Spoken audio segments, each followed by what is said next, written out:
Então, meninos, a gente encerrou aquele assunto, né, de geometria molecular, certo? E essa semana a gente vai começar com o estudo dos ácidos e bases, tá certo?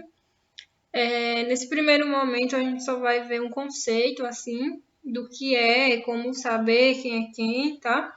E mais na frente, nas próximas semanas, a gente vai estudar mais a fundo esse assunto. Tanto ácidos como bases e também os sais, tá bom? Então, bora lá. Os ácidos e bases, eles têm uma definição funcional, tá certo? Isso quer dizer o quê? Como é que eles funcionam, como eles se apresentam. Então, ó, existe no nosso dia a dia, no nosso cotidiano, substâncias que apresentam sabor azedo, tá? E aqui, como exemplo, a gente tem o limão e o vinagre, tá certo? Também existem substâncias que apresentam sabor adstringente, ou seja, elas amarram na boca. Um exemplo é a banana e o caju. Acho que vocês já comeram alguma vez banana verde, né? E devem ter percebido que ficou alguma coisa assim na boca estranha, né? E isso aí é esse amarrar, esse sabor estranho que fica na boca, tá? E mais, professor, o que é que isso tem a ver com ácido e base? Então, os ácidos, eles têm um sabor azedo, tá? Então, o limão e o vinagre e demais substâncias de sabor azedo são ácidos, tá certo? Já esses que têm um sabor adstringente são as bases, tá certo? Que tem esse sabor mais ruinzinho assim, sabe? E aí, pessoal, eu pergunto a vocês, ó, aqui como é que a gente sabe que é ácido e que é base? Provando, né? Pelo gosto. Mas como saber quem é ácido e quem é base sem provar o gosto? Até porque a gente não pode sair botando tudo na boca. Tem coisa que é tóxica, certo? E aí você bota uma coisa tóxica na boca, né? Era uma vez. Então, a partir disso foram criadas outras maneiras de descobrir se aquela substância é ácida ou se ela é uma base, sem precisar provar, tá certo?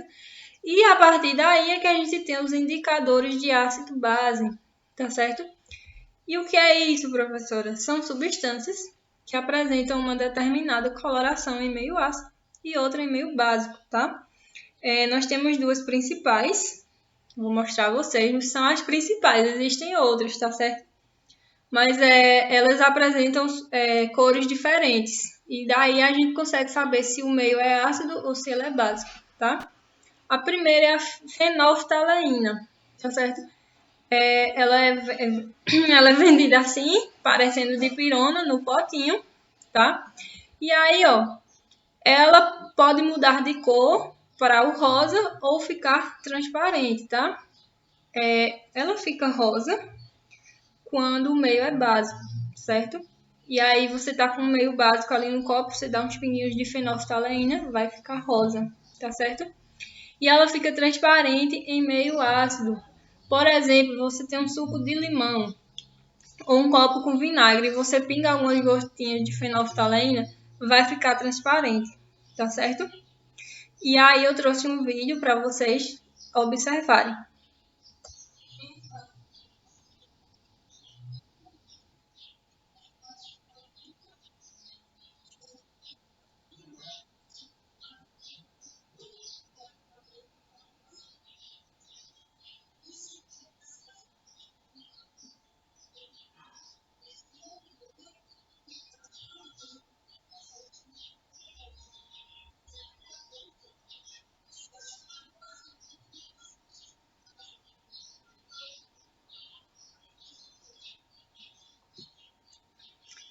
Então, continuando, né?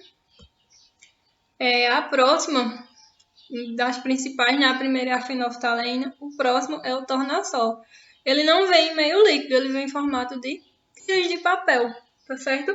E aí, como vocês podem ver aqui, ó, são tirinhas amarelas e de acordo com a cor a gente pode saber qual é o pH. Aqui no 8 é o neutro, tá? De 7 a 8 é ali um pH neutro, tá certo? É o pH que a água deve ficar para ser consumida sem maiores problemas. A água tem que ser neutra, tá? E aí, Se ele ficar mais puxado assim para o vermelho, amarelo, vermelho, o que que acontece? Isso indica que o meio ali está ácido. Se ele for puxando mais ali para o azulado, isso indica que o meio está mais básico, tá certo? E aí, ó, coloquei aqui, ele fica avermelhado em meio ácido e azul em meio básico, tá? Como vocês podem ver, ó, a gente tem aqui o limão e o tornassol, o papelzinho. E ele ficou o quê? Alaranjado, avermelhado, como vocês podem ver aqui. Então, isso quer dizer que o meio é ácido. Já no sabonete, ele ficou azul. Então, isso indica que esse meio ele é básico, ficou azulado. Então, ó, aqui o verdinho, olhando para cá, o verdinho é o pH neutro, tá? Nem básico, nem ácido. Mais para azul estão as bases, né? Mais para o vermelho estão os ácidos, tá certo? E aqui eu trouxe outro vídeo exemplificando o uso do tornassol. Então,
e aí, meninos, continuando,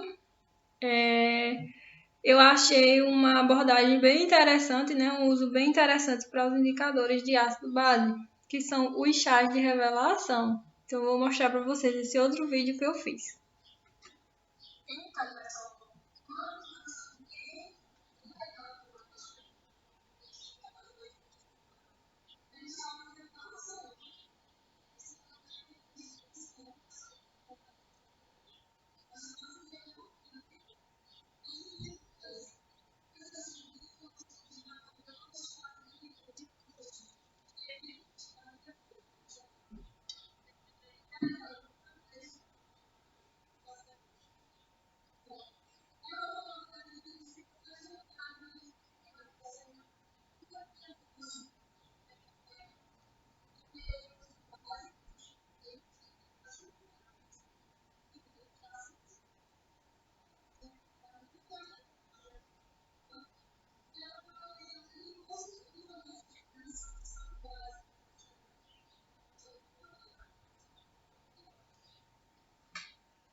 E aí, pessoal, até agora nós vimos o conceito funcional de ácido e base, tá?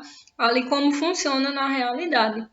Mas a gente tem um conceito químico, tá certo? E quem criou esse conceito foi Arrhenius. Ele era um químico sueco, tá certo? E recebeu vários prêmios Nobel. E aí ele criou um conceito para ácido e para base, tá? E aí o ácido, ele disse que é todo composto que dissolvido em água origina H+, hidrogênio, né? Positivo aqui com mais como único cátion. Ou seja, eu vou explicar aqui para vocês, mas na equação aqui, o único positivo tem que ser o hidrogênio, tá? E aí eu trouxe isso aqui para relembrar vocês, ó. Ânion é o átomo que ganha elétrons. Então, se ele ganha elétrons, o elétron é negativo. Então, ele vai ficar negativo com expoente negativo, tá certo? E o cátion é o átomo que perde elétrons, tá certo? Se ele perde elétrons, ele perdeu a carga negativa, então ele vai ficar mais positivo. Por isso, o mais. Então, é o hidrogênio positivo, tá? E aqui eu trouxe um exemplo de algumas equações, tá certo? A gente tem aqui o HCl, tá certo? E o que acontece? Ele entra em contato com H2O, tá? Com a água. E aí ele libera o H1+, e o Cl1-, tá? E aí vocês percebam que aqui, depois que entrou em contato com a água e teve toda a reação, o único cátion positivo é o hidrogênio, tá? Não tem mais nenhum outro positivo. Então, isso quer dizer que nós temos um ácido. Se tivesse outro positivo aqui, qualquer outra substância aqui, um cloro positivo, por exemplo, deixaria de ser um ácido, tá certo? E aí aqui tem o H2SO4, que entrou em contato com água, né? E vocês percebem que o único íon positivo também é o hidrogênio, tá? O outro que tem, ele é negativo. Não tem mais nenhum outro positivo, tá certo? Então, o que é que vocês vão fazer? Vai ter ali uma equação, tá certo? E vocês vão olhar. Tem íon positivo? Tem um cátion, né? Tem. É o hidrogênio apenas somente e só ele? Se for, é um ácido. Se tiver outro positivo além do hidrogênio, ou se nem tiver o hidrogênio, então não vai ser um ácido, tá certo? E aí a gente vai para as bases, tá bom? A base é todo composto que dissolvido em água origina a hidroxila, que é esse OH negativo, como único ânion. Pessoal, o ânion é o átomo que ganha elétrons e por isso ele tem um expoentezinho aqui, ó, negativo, tá? Então, ó, o ácido, característica é que na reação ele origina como único íon positivo ali um H+, o hidrogênio. E a base, o único negativo que pode aparecer é a hidroxila. Como vocês podem ver aqui, ó, a gente tem uma molécula, teve uma reação com água, ela liberou aqui Na positivo, né? E a hidroxila negativa. Aí vocês dêem uma olhada. A única molécula negativa que tem aqui é o OH, tá certo? Não tem mais nenhum outro negativo. Então, isso é uma característica das bases. A gente tem aqui o CaOH2, teve aqui a reação e ele liberou essas moléculas, tá? Então, vocês vão olhar, o único negativo que tem aqui é o OH, tá certo? Tem duas moléculas de OH. Então, se tivesse outro negativo, já não seria mais uma base, tá? Então, para ser base, depois da reação, tem que ter unicamente, exclusivamente, apenas como íon negativo o OH. Assim como, para ser um ácido, tem que ter exclusivamente como positivo o H, tá certo? Essa é a diferença entre ácido e base. Teve a reação com água, o único íon positivo é o hidrogênio, então é um ácido. O único íon negativo é a hidroxila, então é uma base, tá certo? E terminamos aqui nossos estudos sobre ácidos e bases, tá? Nas próximas aulas, terminamos por essa aula de hoje, né? Mas nas próximas aulas a gente vai ver mais a fundo e individualmente cada um, nomenclaturas e afins, tá certo? Então, bons estudos para vocês. Eu vou passar uma atividade, tá? De fixação. Façam e qualquer dúvida falem comigo, tá certo? Cheiro!